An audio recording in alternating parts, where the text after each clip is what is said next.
Our next adventure took us to Vermont, where we explore flavors of the past, have staple fall treats, see iconic views, and find ourselves at the most epic camping spot.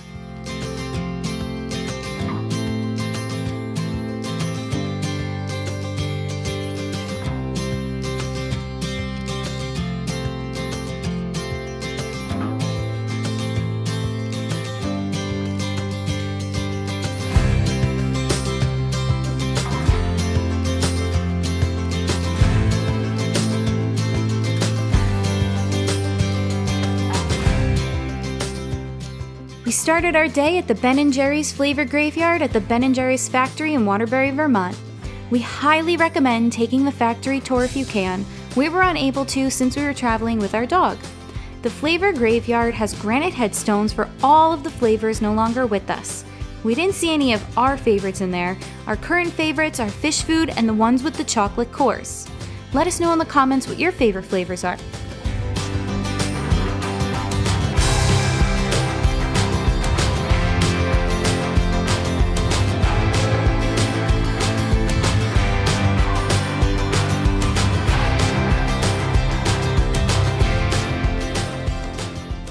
Next, we headed up the road to the Cold Hollow Cider Mill, which we've been told is one stop you can't miss when making your way to Stowe.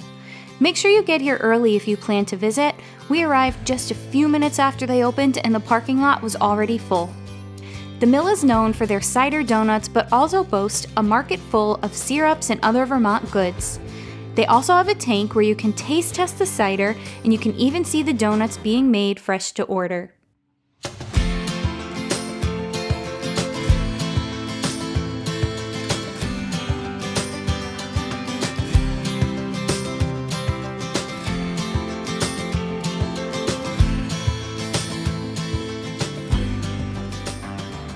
We just did one of the must-do stops when you're in Stowe, Cold Hollow Cider Mill. We got some cold apple cider. We got the most important thing when you think of the fall, apple cider donuts. If you watched our Tennessee video, you know that this is a staple for us when it comes to fall, so let's dig into these donuts. It's kind of just an plain apple cider donut. It doesn't really have any cinnamon sugar on the top. I mean, it's not bad, but I feel like I've had better. So, I mean, it does the job. This cider, it is bangin'. When you think of New England, covered bridges may cross your mind along with the fall colors. The reason there are so many covered bridges is because in the 19th century, New England bridge makers were trying to protect the structural integrity of the beams, so they covered them from the elements.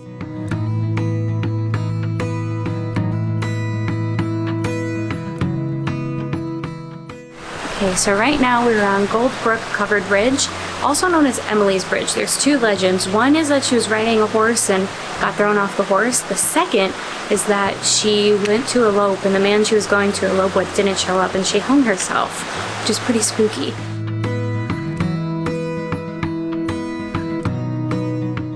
Next, we made our way to the Stowe Community Church viewpoint, which is a very iconic photo spot when most people think of Stowe. There is a paid parking lot at the viewpoint, so please make sure to utilize this lot and not the parking spots for the businesses and residences located at this viewpoint area.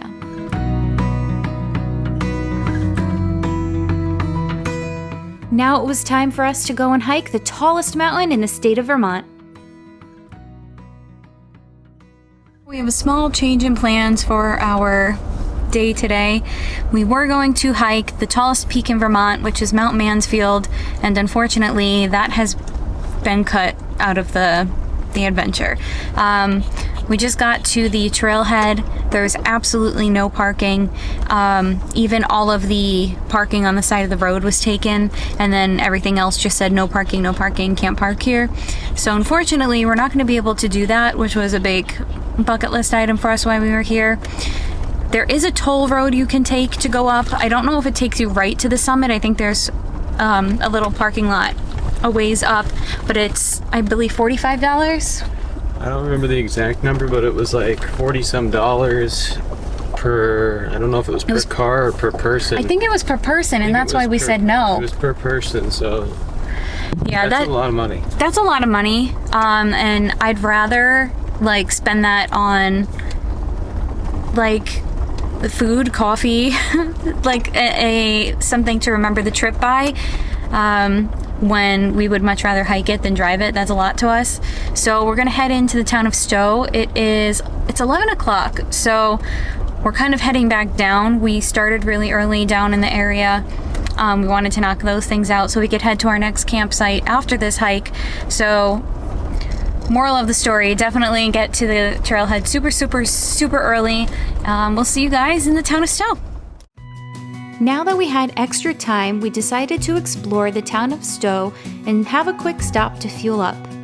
We stopped at Black Cap Coffee for some sandwiches and iced lattes, which we highly recommend. The line was out the door, but totally worth the wait.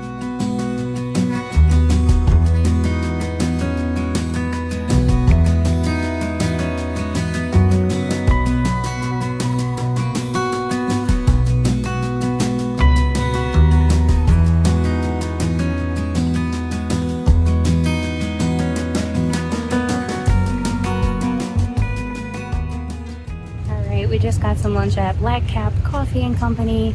We got a sandwich called the Sophia Loren, which is just pesto and mozzarella on some bread, and we got no tomato on it. And we had some iced lattes. It was an absolute madhouse in there. There was no outdoor seating, so Mike is over here in this really pretty spot, but we also have a really pretty view, so I'm going to show you a view while we're eating. Well guys, we're gonna call it a day here in Stowe. It's extremely hot out. It's too much for Duncan. We don't want him in this heat. So we're gonna head on over to our next campsite about an hour away, and we're gonna give Duncan lots and lots of air conditioner, and we're gonna go get settled in before it's dark out because last night was a lot. Just to put things into perspective, it's October 5th, I think. Yeah. And it's 80 degrees out in Stowe, Vermont. It feels like a summer day. It's very, very hot, and it's insanely crowded. More crowded than like anything we're really used to. So yeah. Very crowded. Yeah. All right.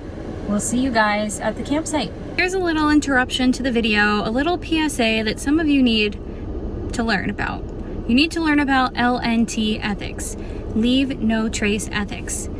You're not going to throw your garbage all around your house if the garbage pail is overflowing, am I right? Most of you are probably going to be staying in hotels around here. If the garbage is overflowing, you pack in and you pack out.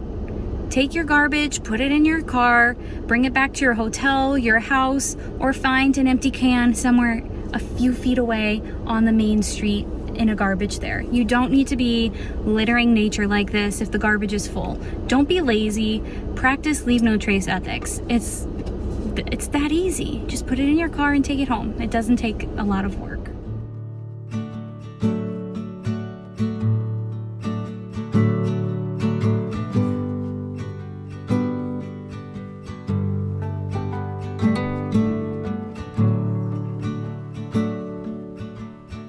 We were pretty bummed that we couldn't do the Mount Mansfield hike, but because of that means we got to our campsite while it's still very bright, and wait until you guys see this view. It is breathtaking.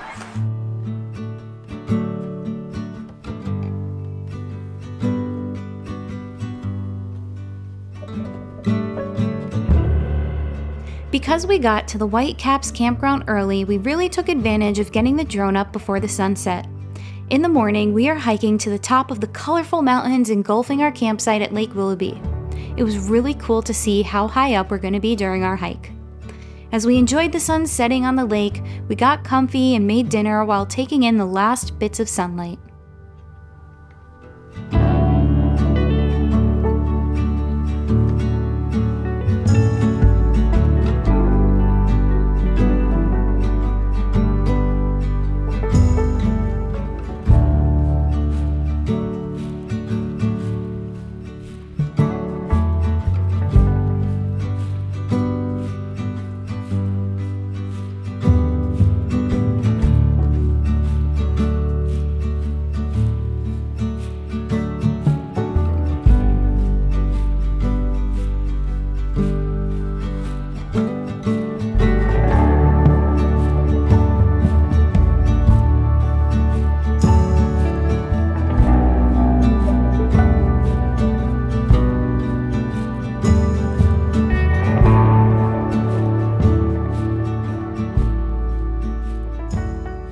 lake, cooking with a view tonight.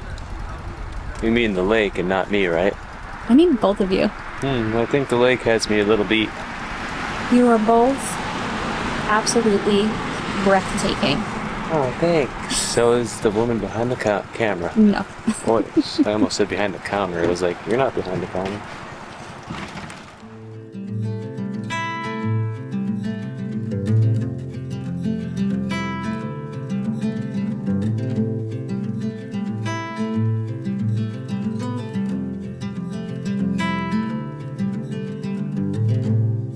We're having dinner at Lake Willoughby at our camp spot. We've got a beautiful view of the lake. I'm just watching all the other people with drones, which is pretty awesome because usually I'm the only one flying one, so it's nice to see some other people flying them around.